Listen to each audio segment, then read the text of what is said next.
Ration card கொடுத்தா ஏத்துக்க மாட்டேங்கிறாங்க, ஓட்டர் ஐடி கொடுத்தா ஏற்றுக்கொள்ள மாட்டேங்கிறாங்க. பெங்களூர்ல வீட்டு எண் 0 சொன்ன பல பேருக்கு வாக்குரிமை கொடுத்திருக்காங்க. வீட்டு முகவரி பொய், இல்லாத ஆளு, செத்து போன ஆளு, உயிரோடு இருக்கிறவங்க இல்லைன்னு சொல்லிவிட்டல். இப்படி பல பேருடைய வாக்குரிமையை பறித்துக் கொண்டிருக்கிறார்கள்.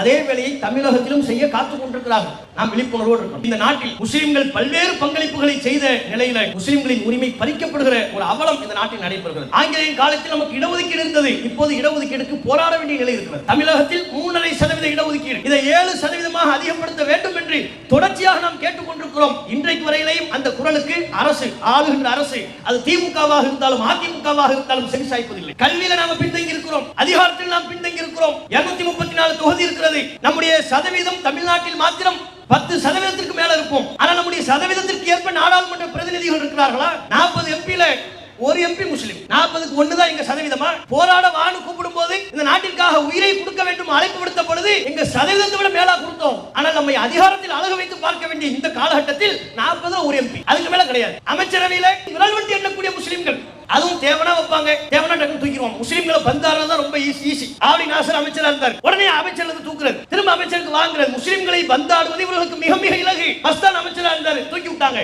அப்ப அமைச்சரவையில் என்னுடைய பிரதிநிதித்துவம் குறைவாக இருக்கிறது, ஒட்டுமொத்த முஸ்லிம்களின் இடஒதுக்கீடு குறைவாக இருக்கிறது. இதில் எல்லாம் அதிகப்படுத்தி தர வேண்டும் என்கிற கோரிக்கை காணல் நீராக மாறிவிடக் கூடாது. தொடர்ச்சியாக இந்த அரசுகளுக்கு நாம் அந்த கோரிக்கையை முன்வைத்து நம்முடைய இடஒதுக்கீட்டு சதவீதத்தை அதிகப்படுத்த வேண்டும். அதற்காக ஜனநாயக ரீதியிலான குரலை தொடர்ச்சியாக குரல் கொடுத்து வர வேண்டும் என்பதை இந்த நேரத்தில் தெரிவித்துக் கொண்டு அஸ்ஸலாமு அலைக்கும் வரஹ்மத்துல்லாஹி வபரகாத்துஹு. அல்ஹம்துலில்லாஹ். அன்பிற்குரிய சகோதர சகோதரிகளே, இங்கு நடைபெற்றுக் கொண்டிருக்கிற இப்பொதுக்கூட்ட நிகழ்ச்சியில பங்கெடுத்திருக்கும் உங்கள் அனைவர் மீதும் ஏக இறைவனின் சாந்தியும் சமாதானமும் உண்டாகட்டுமாக என்ற பிரார்த்தனையோடு எனது உரையை தொடங்குகிறேன். இப்பொதுக்கூட்ட நிகழ்ச்சியில இந்திய முஸ்லிம்கள் அன்றும் இன்றும் என்கிற தலைப்பு வழங்கப்பட்டுள்ளது. இன்றைய இந்தியாவிலே முஸ்லிம்கள் பல்வேறு பழிச்சுருக்களை சுமந்து வாழ்ந்து கொண்டிருக்கிறார்கள். முஸ்லிம்கள் என்றால் பயங்கரவாதிகள், முஸ்லிம்கள் என்றால் அடிப்படைவாதிகள், முஸ்லிம்கள் என்றால் பழமைவாதிகள், இவற்றுக்கெல்லாம் மேலாக முஸ்லிம்கள் தான் இந்திய நாட்டின் பிரிவினைக்கு காரணமானவர்கள் என்கிற பல்வேறு பழிச்சொற்கள் இந்திய முஸ்லிம்களின் மீது உண்டு. இத்தகைய தவறான பார்வைகள் முஸ்லிம்கள் மீது விழுந்துள்ள காரணத்தினால் இந்த நாட்டில் வாழ்கிற சமூகத்திலேயே ஒவ்வொரு காலகட்டத்திலும் தங்களது தேசப்பற்றை நிரூபிக்க கடமைப்பட்ட சமுதாயமாக இந்திய முஸ்லிம்கள் தள்ளப்படுகிறார்கள். இந்த நாட்டில் வாழ்கிற வேறு எந்த சமூகத்திற்கும் அத்தகைய அழுத்தம் இல்லை. பாகிஸ்தானோ அல்லது வேறு நாடோ இந்திய நாட்டின் மீது போர் தொடுத்து விட்டால், ஒரு தாக்குதலில் ஈடுபட்டு விட்டால் வேறு எந்த சமூகத்தின் தேசப்பற்றும் சந்தேகிக்கப்படுவது இல்லை. நாங்கள் இந்தியருக்குத்தான், இந்தியாவுக்குத்தான் ஆதரவாக இருப்போம் என்று சொல்லுமாறு பணிக்கப்படுவது இல்லை.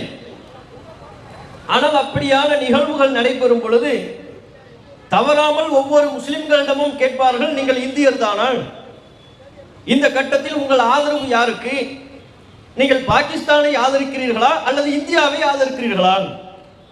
நாங்கள் ஏன் பாகிஸ்தானை ஆதரிக்க வேண்டும்? இந்த கேள்வி இந்த நாட்டில் வாழுகிற வேறு எந்த சமூகத்திடமும் முன்வைக்கப்படாமல் இந்திய முஸ்லிம்களிடம் மட்டும் முன்வைக்கப்படுவதற்கு என்ன காரணம்? எப்போதும் எந்த ஒரு பிரச்சனை வந்தாலும் தேசப்பற்றை நிரூபிக்க வேண்டிய கட்டாயத்தில் முஸ்லிம்கள் மட்டுமே இருக்கிறார்கள். வேறு எந்த சமூகமும் அத்தகைய அழுத்தத்தை சந்திப்பதில்லை. நீங்கள் போரை விட்டு விடுங்கள், பாகிஸ்தான் இந்தியா யுத்தத்தை விட்டு விடுவோம். இந்தியாவில் உள்ள கிரிக்கெட் அணியும் பாகிஸ்தான் நாட்டினுடைய கிரிக்கெட் அணியும் விளையாடுமையானால் அப்போது கூட முஸ்லிம்களின் தேசப்பற்று, ஒரு பாகிஸ்தான் கிரிக்கெட் விளையாட்டு வீரர் நன்றாக ஒரு கேட்சை பிடித்து விட்டார் அல்லது 100 ரன்களை அடித்து விட்டார் என்று ஒரு முஸ்லிம் எழுதிவிட்டால் போதும், அவ்வளவுதான். இவர்களுக்கு எப்போதும் பாகிஸ்தான் மீதுதான் விசுவாசம், இவர்களுக்கு இந்த நாட்டின் மீது விசுவாசம் இல்லை. இதே பார்வை வேறு வேறு சந்தர்ப்பங்களில் வேறு மக்கள் மீது எழுவதுண்டால். இந்தியாவுக்கும் இங்கிலாந்திற்கும் போட்டி நடைபெறும், இந்தியாவுக்கும் ஆஸ்திரேலியாவுக்கும் போட்டி நடைபெறும். அப்போது இந்திய மக்களில் கிரிக்கெட் ரசிகர்களில் பல்வேறு நபர்கள் இங்க இங்கிலாந்து கிரிக்கெட் வீரரை புகழ்வார். அவர் 100 ரன்கள் அடித்ததையோ, அழகாக களத்தில் நின்று தடுப்பாட்டத்தில் ஈடுபட்டதையோ, ஏதேனும் ஒரு சந்தர்ப்பத்தை புகழ்வார். அவர் இங்கிலாந்தை புகழ்ந்து விட்டார், ஆஸ்திரேலியாவை புகழ்ந்து விட்டார் என்பதற்காக இவருக்கு எப்போதும் அமெரிக்காவின் மீதுதான் விசுவாசம் என்று வேறு சமூகத்திற்கு அந்த பழி விழுந்ததுண்டா? கிடையாது. முஸ்லிம்கள் மீது மாத்திரமே இத்தகைய பழிகள். ஆனால் உண்மையில் வேறு எந்த சமூகத்தை காட்டிலும் அதிகமான தேசப்பற்று கொண்ட ஒரு சமூகமாக இந்திய முஸ்லிம்கள் தான் இருந்திருக்கிறார்கள். இதுதான் யதார்த்த உண்மை. நீங்கள் ஒருவருடைய தேசப்பற்றை நிரூபிக்க வேண்டும் என்றால் அது களத்தில் நிரூபிக்க வேண்டும். இப்போது நடைபெறுகிற யுத்தக்களம் மாத்திரமல்ல, ஒரு கிரிக்கெட் விளையாட்டை வைத்துக் கொண்டு அதில் யாருக்கு ஆதரவாக கருத்தை பதிவிடுகிறார் என்பதை வைத்துக் கொண்டு ஒருவரின் தேசப்பற்றை நாம் முடிவு செய்துவிட முடியாது. நமது நாடு அடிமைப்படுத்தப்பட்ட காலகட்டத்தில் அந்த நேரத்தில் தேசப்பற்றோடு செயலாற்றியவர்கள் யார்? அதான தேசபக்திக்கு அளவுகோல். இன்றைக்கு நாங்கள் தான் தேசபக்தி உடையவர்கள், பாரத மாதாவை எங்களை நேசிப்பதை விட வேறு யாரும் நாங்கள் நேசிப்பது இல்லை. இன்றைக்கு யார் வேண்டுமானாலும் அத்தகைய முழக்கத்தை சொல்லிவிட்டு கடந்து சென்று விடலாம். உண்மையில் இந்த நாட்டின் மீது பற்றோடு, நேசத்தோடு, பக்தியோடு இருந்தவர்கள் யார்? ஒருவன் வாய் வார்த்தையில் தன்னுடைய தாயை நேசிக்கிறான் என்று சொன்னால் அது தாயின் மீது கொண்ட நேசமாக ஆகிவிடார். கண்ணுக்கு முன்பாக தாயை ஒருவன் அடித்து துன்புறுத்துகிறான். அதை பார்க்கின்ற வேளையில் தனக்கு இயலாவிட்டாலும் கூட, தன்னிடம் எந்த விதமான பலமும் இல்லாமல் பலவீனப்பட்டு இருக்கக்கூடிய நிலையின் போது கூட, என் தாய் என்னுடைய கண்ணுக்கு முன்பாக அடிபடுவதை நான் பொறுத்துக் கொள்ள மாட்டேன், யாராக இருந்தாலும் அவனை நான் எதிர்ப்பேன், என்னுடைய தாயை நான் பாதுகாப்பேன், அவ்வாறு பாதுகாக்கக்கூடிய பணியில் என்னுடைய உயிரை இழந்தாலும் பிரச்சனை இல்லை என்று களத்தில் நிற்பவன். அதுதான் உண்மையான தாய் பற்றுக்கு எடுத்துக்காட்டு. அதுபோல் நம்முடைய தாய் நாடு, இந்த இந்திய திருநாடு ஆங்கிலேயரிடம் அடிமைப்படுத்தப்பட்ட காலகட்டத்தில் இந்த நாட்டை விடுவிக்க வேண்டும் என்பதற்காக போராடியவர்கள் யார்? அந்த காலகட்டத்தில் நமது நாட்டை, தாய் நாட்டின் வளத்தை சுரண்டி தின்று கொளுத்து வாழ்ந்த ஆங்கிலேயர்கள் அவர்களை ஓட ஓட விரட்டியடிக்க வேண்டும் என்பதில் தங்களுடைய உண்மையான பற்றை வெளிப்படுத்தியவர்கள் முஸ்லிம்கள். மறுக்க முடியுமா? இந்த நாட்டின் விடுதலைக்காக பாடுபட்ட அத்தனை தேச தலைவர்களும் இந்த பேருண்மையை ஒப்புக்கொள்கிறார்கள். தங்களது சதவிகிதத்தை விட இந்த நாடு விடுதலை பெற வேண்டும் என்பதற்காக முஸ்லிம்கள் பாடுபட்டிருக்கிறார்கள் என்பதை அத்தனை தேச தலைவர்களும் ஒப்புக்கொள்கிறார்கள். காந்தி அதனை ஒப்புக்கொள்கிறார், நேரு ஒப்புக்கொள்கிறார், நேதாஜி ஒப்புக்கொள்கிறார். இவற்றையெல்லாம் விட மேலாக ஆர்எஸ்எஸ் சித்தாந்த குரு வீர சாவர்கர் என்று சொல்லப்படுகிற சாவர்கர் அவர் ஒப்புக்கொள்கிறார். தம்முடைய எரிமலை என்கிற புத்தகத்தில் சொல்கிறார், இந்த நாட்டின் விடுதலைக்காக முஸ்லிம்கள் பாடுபட்ட உழைப்பை அவர் பதிவு செய்கிறார். முஸ்லிம்களின் தேசப்பற்றை யாரும் சந்தேகிக்க இயலார். ஆர்எஸ்எஸ் சித்தாந்த குரு என்று போற்றப்படுகிற சாவர்கர் அதனை பதிவு செய்கிறார். யாரும் முஸ்லிம்களின் பங்களிப்பை மறுக்கவே இயலாது.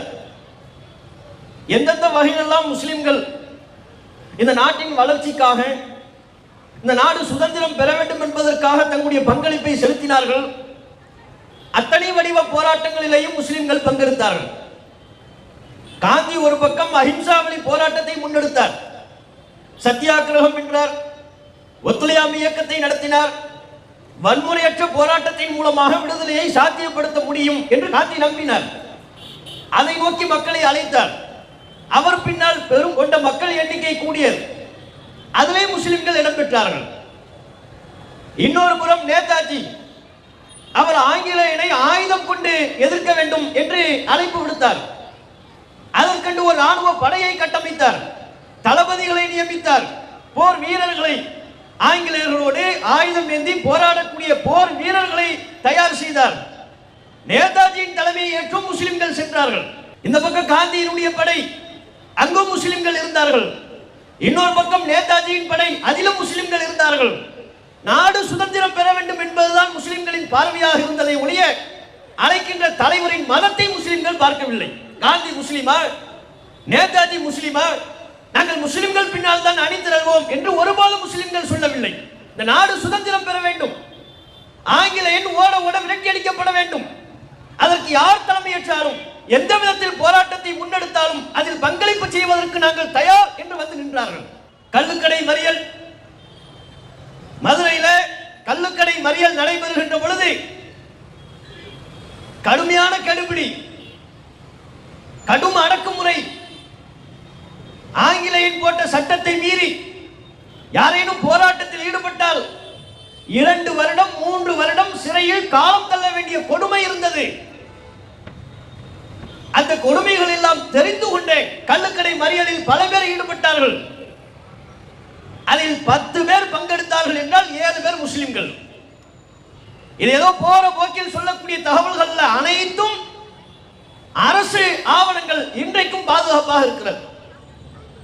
7 பேர் பங்கெடுத்தால் 10 பேர் பங்கெடுத்தால் அதுல 7 பேர் முஸ்லிம்கள்.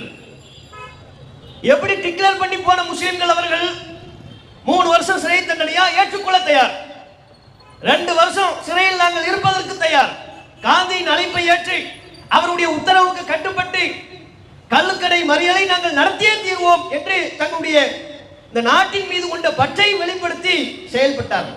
ஒவ்வொரு கட்டத்திலையும் சொல்ல போனால் இந்திய சுதந்திர போராட்டத்தின் வரலாற்றை வட இந்தியாவிலிருந்து துவங்குவார்கள்.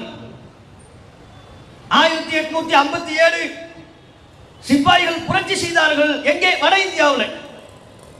அதுதான் இந்திய சுதந்திர போராட்டத்தின் முதல் வரலாறாக, அங்கிருந்துதான் வரலாறு துவங்கியது என்பதாக பல வரலாற்று ஆசிரியர்கள் குறிப்பிடுவதை நீங்கள் பார்க்கிறீர்கள். ஆனால் உண்மை என்ன தெரியுமா? இந்திய சுதந்திர போராட்டத்தின் வரலாறு என்பது தென்னிந்தியாவிலிருந்து துவங்குகிறது. 1857 வட இந்தியாவில் சிப்பாய்களின் புரட்சிக்கெல்லாம் வித்திட்டது, அடித்தளமாக இருந்தது வேலூர் சிப்பாய் புரட்சி. அது 1800களின் துவக்கத்திலேயே 1806 நடைபெற்று விட்டது. வேலூர்ல திப்பு சுல்தானின் குடும்பத்தை கொண்டு போய் வேலூர் கோட்டையில் முற்றுகையிட்டு வைத்திருக்கிறார்கள். 4ஆம் மைசூர் போர்ல திப்பு சுல்தானை கொண்டு விட்டார்கள். ஏன்னா பல்வேறு சுதேச மன்னர்கள் ஆங்கிலேயனுக்கு அடிபணிய மாட்டோம் என்று சொன்ன மாவீரன் திப்பு சுல்தான். பல மன்னர்கள் இருந்தார்கள். அவர்களெல்லாம் ஆங்கிலேயனுக்கு கப்பம் கட்டி கொண்டு அவரிடமிருந்து பல்வேறு மானியங்களை பெற்றுக்கொண்டு சுகபோக வாழ்க்கையில் ஈடுபட்டார்கள். அதே வேளையில் பல மன்னர்கள் ஆங்கிலேயனுக்கு கட்டுப்பட மாட்டோம் என்று மறுப்பு தெரிவித்தார்கள். உனக்கு நாங்கள் கட்டுப்பட மாட்டோம், இது எங்க நாடு, எங்க இஷ்டப்படி எங்கள் மக்களை நாங்கள் நிர்வகிப்போம், நீ சொல்வதற்கு எங்களால் கட்டுப்பட முடியாது என்று சொன்னார்கள். மருது சகோதரர்கள் சொன்னார்கள், பாளையக்காரர்கள் பலர் சொன்னார்கள். வேலு நாச்சியார் அப்படிப்பட்ட கருத்தை தெரிவித்தார். அதில் பிரதானமான ஒரு நபர் தான் திப்பு சுல்தான். திப்பு சுல்தானும் அந்த நிலைப்பாட்டை எடுத்தார். உனக்கு நான் கட்டுப்பட மாட்டேன், உன் இஷ்டத்துக்கு எங்களால் நிர்வாகம் செய்ய இயலாது, எங்கள் நாட்டை நாங்கள் சுதந்திரமாக நிர்வாகம் செய்வோம் என்று ஆங்கிலேயனுக்கு அடிபணிய மறுத்தார். மறுத்ததை எல்லாரும் செஞ்சாங்க. ஆனா அந்த ஆங்கிலேயனுக்கு எதிராக ஆயுதங்களை தூக்கக்கூடிய போர் வீரம் திப்பு சுல்தானிடம் இருந்தது. இறுதி வரை திப்பு சுல்தானின் நிலைப்பாடாக என்ன இருந்தது? 100 ஆண்டுகள் ஆடாக வாழ்வதை விட ஒரு நாள் வேணும் புலியாக வாழ்ந்து செத்து மடிவது மேல், இதுதான் அவருடைய நிலைப்பாடாக இருந்தது. 100 வருஷம் வாழ்ந்து எனக்கு என்ன புண்ணியம்? நீ சொல்லுவதற்கெல்லாம் தலையாட்டி கொண்டு ஒரு ஆடாக வாழ்க்கை வாழ்வதை விட புலி போல் வீரமாக உன்னை எதிர்கொண்டு ஒரு நாளாக இருந்தாலும் செத்து மடிவது மேல் புலியா வாழணும், இதான் அவருடைய நிலைப்பாடு. இறுதி வரை ஆங்கிலேயனை எதிர்த்து போரிட்டார், கொல்லப்படும் வரை போரிட்டார். கொல்லப்பட்டதற்கு பிறகு அவருடைய குடும்பத்தாரை கொண்டு போய் வேலூர் கோட்டையில் அடைச்சிட்டாங்க. வேலூர்ல சிப்பாய்கள் இருக்கிறாங்க. அந்த காலகட்டத்திலேயே ஆங்கிலேயர்கள் சிப்பாய்களுக்கு பல்வேறு கட்டுப்பாடுகளை விதிக்கிறார்கள். நெற்றியில விபூதி பூசக்கூடாது என்று சொல்கிறார்கள், தாடி வைக்கக்கூடாது என்கிறார்கள், தலைப்பாகை குறிப்பிட்ட விதத்தில் தான் அணிய வேண்டும் என்று குறிப்பிட்ட ஒரு மத சடங்கை திணிப்பது போல இப்படித்தான் தலைப்பாகை அணிய வேண்டும் என்று கட்டுப்பாட்டை விதிக்கிறார்கள். தாங்கள் பயன்படுத்தக்கூடிய தோட்டாக்களை பயன்படுத்த வேண்டும் என்கிறார்கள். தாங்கள் வழங்கக்கூடிய ஆயுதங்களையும் தோட்டாக்களையும் பயன்படுத்த வேண்டும் என்கிறார்கள். ஆனால் அவர்கள் வழங்கக்கூடிய தோட்டாக்களில் பன்றியின் கொழுப்பு பயன்படுத்தப்படுகிறது, மாட்டினுடைய மாமிசம் பயன்படுத்தப்படுகிறது என்கிற கருத்து அந்த சிப்பாய்களுக்குள் நிலவுகிறது. புதிய கட்டுப்பாடுகள் நிறைய வருகின்ற பொழுது இதுக்கெல்லாம் கட்டுப்பட முடியாது என்று எதிர்ப்பு தெரிவிக்கிறார். அந்த சிப்பாய்கள் யாரு? பெரும்பாலியா தமிழர்கள். வேலூர்ல கோட்டையில சிப்பாய்களாக இருந்தவர்கள் பெரும்பாலியா தமிழர்கள். எல்லோர் கையிலையும் ஆயுதங்கள் வழங்கப்பட்டிருக்கிறது. ஆயுதங்கள் வழங்கப்பட்ட நிலையில் அவர்களுக்கு என்று பல்வேறு கட்டுப்பாடுகள் சொல்கின்ற பொழுது கட்டுப்பட மாட்டோம்ங்கிறாங்க. நீ என்ன எங்களை தாடி வைக்க கூடாதுன்னு சொல்றது, அது என்ன நெற்றியில் விபூதி வைக்க கூடாது என்று சொல்வது, இப்படித்தான் தலப்பாகை அணிய வேண்டும் என்று சொல்வதற்கு நீ யார்?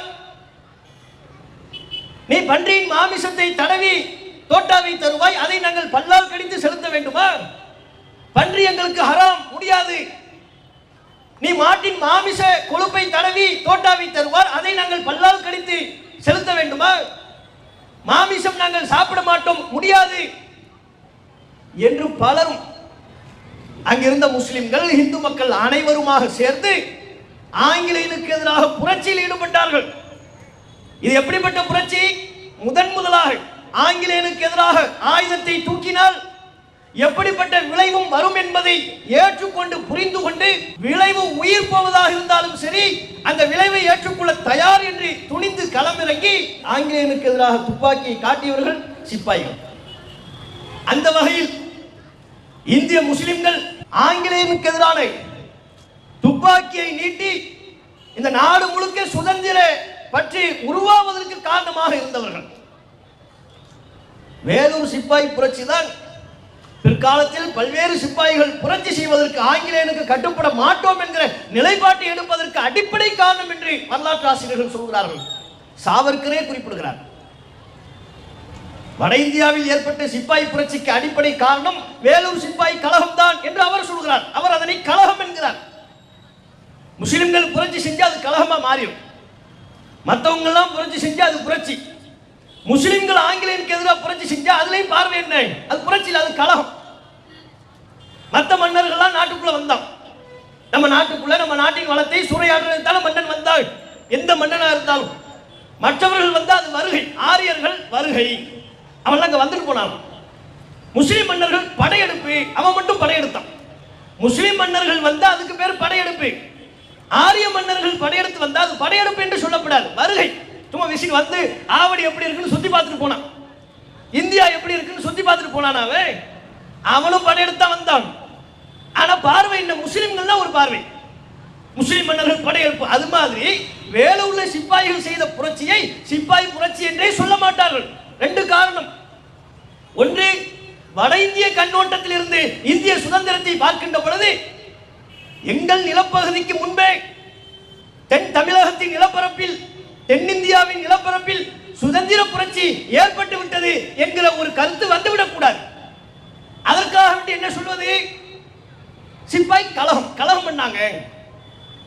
இன்னொரு பார்வை என்ன?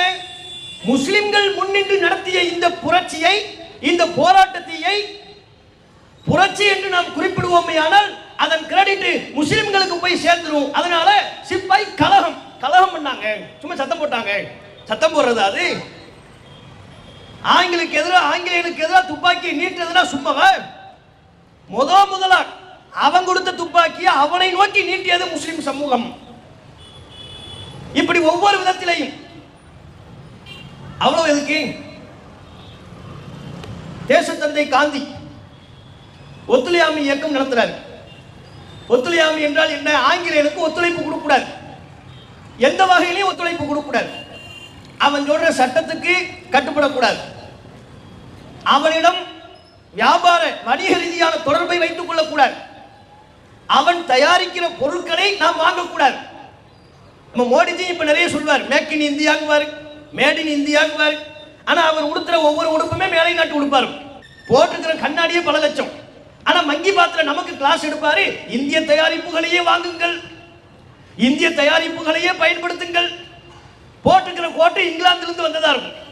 நமக்கு கிளாஸ் எடுப்பார், எல்லாம் இந்திய பொருட்களை மட்டுமே வாங்குங்க. முடி வெட்டுறதுக்கே 40,000 ரூபாய் செலவு பண்ணுவார்.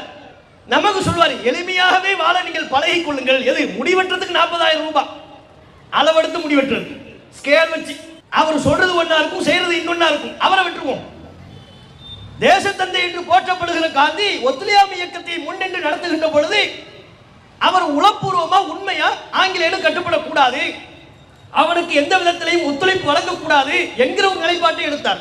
அதை நோக்கி மக்களை அழைத்தார், நீங்கள் வாங்க, இந்த ஒத்துழையாமை இயக்கத்தில் பங்கெடுத்துக் கொள்ளுங்கள், ஆங்கிலேயனுக்கு நாங்கள் ஒத்துழைப்பை வழங்க மாட்டோம் என்று உங்கள் வாழ்க்கையில் முடிவெடுங்கள், செயல்படுங்கள், அழைப்பு விடுத்தார். போனாங்களா? ஒத்துழையாமை இயக்கத்திற்கு அழைப்பு விடுத்த பொழுது அவருக்கு ஒத்துழைக்க மாட்டேன் என்று விட்டார். காந்திக்கு யாரும் ஒத்துழைக்க வரல.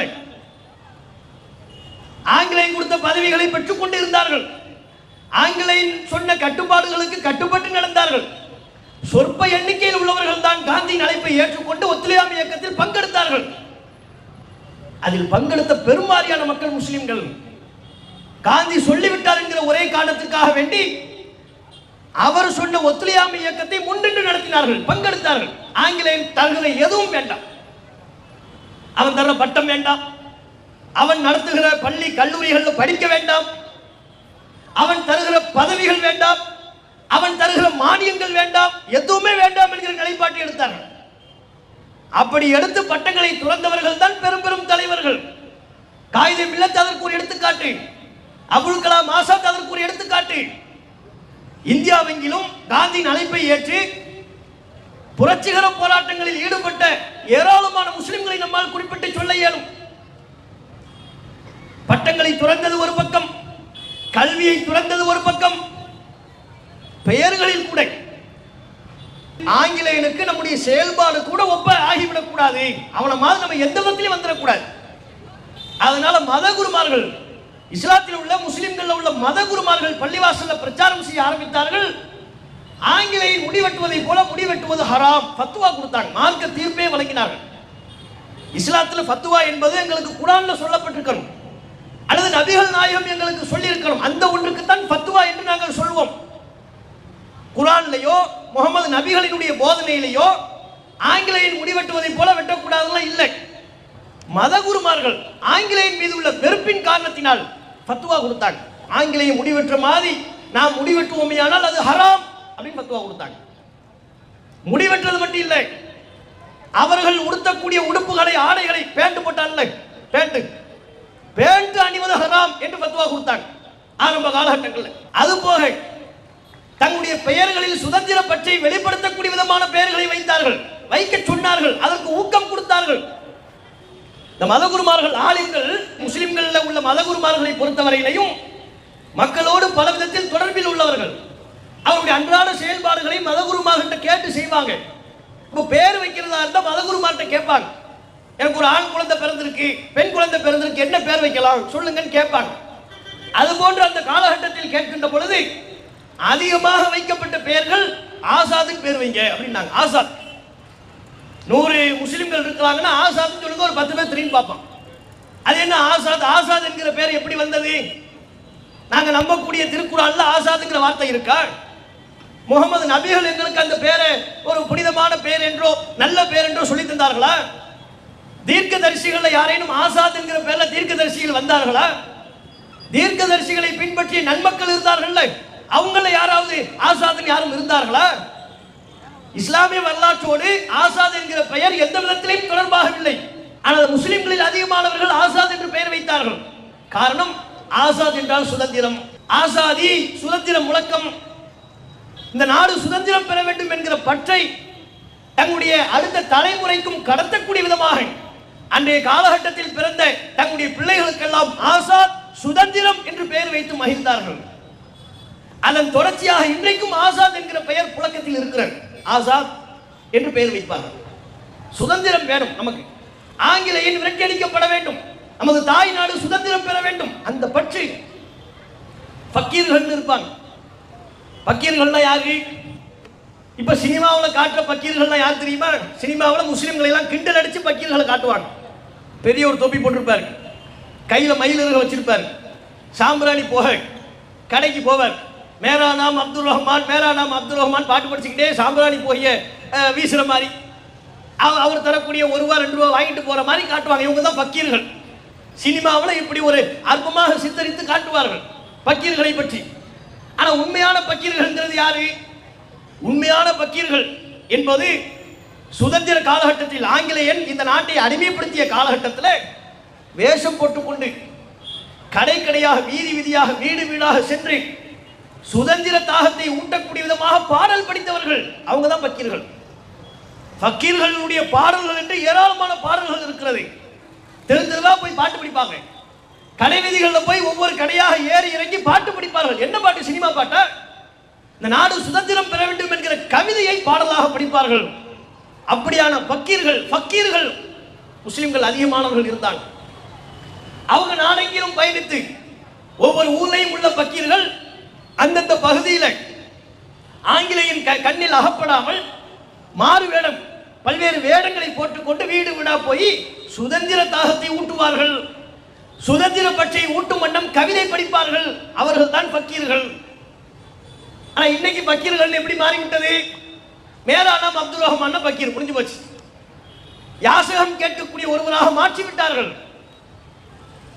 எல்லா விதங்களிலும் காந்தி அவர்கள் மக்களுக்கு கைத்தறி ஆடைகளை அணிய வேண்டும் என்று சொன்னார். கதர் ஆடைகளை அணிய வேண்டும் என்றார். ஆங்கிலேயனுடைய உடுப்பை அவனுடைய ஆடையை நாம உடுத்த வேண்டாம், நாமே சொந்தமாக நூற்களை நூண்டு அதனூடாக நமக்கு தேவையான ஆடையை நாமே தயாரித்து நம்முடைய நாட்டில் தயாரிக்கப்படுகிற ஆடைகளையே நாம் உடுத்துவோம், கதர் ஆடைகளை உடுத்துவோம் என்றார். ஆரம்பத்தில் அவர் கதர்ங்கிற வார்த்தையை பயன்படுத்தல. கதர் என்கிற இந்த வார்த்தையை அவர் பயன்படுத்தவில்லை. அவர் நம்முடைய சொந்த தயாரிப்பில் உள்ள ஆடைகளை உடுத்துவோம் என்றார். பல பேர் அதற்கு முன் வரவில்லை. அது அற்பமா நினைச்சாங்க, இழிவாக பார்த்தார்கள். ஏன் ஆங்கிலேயன் இருந்த காலகட்டத்தில் அவன் நாட்டில் இருந்து பல வகையான துணிகள் இங்கே இறக்குமதி செய்யப்படுகிறது, வண்ண வண்ண ஆடைகள் இறக்குமதி செய்யப்படுகிறது. அவன் நாட்டில் இருந்து வண்ண வண்ண ஆடைகள் இறக்குமதி செய்யப்படும் பொழுது அதனை புறக்கணித்து ஒரு சாதாரண எளிமையான ஆடையை அணிய வேண்டும் என்று காந்திஜி சொல்லும் பொழுது அதை கேட்பார்களா?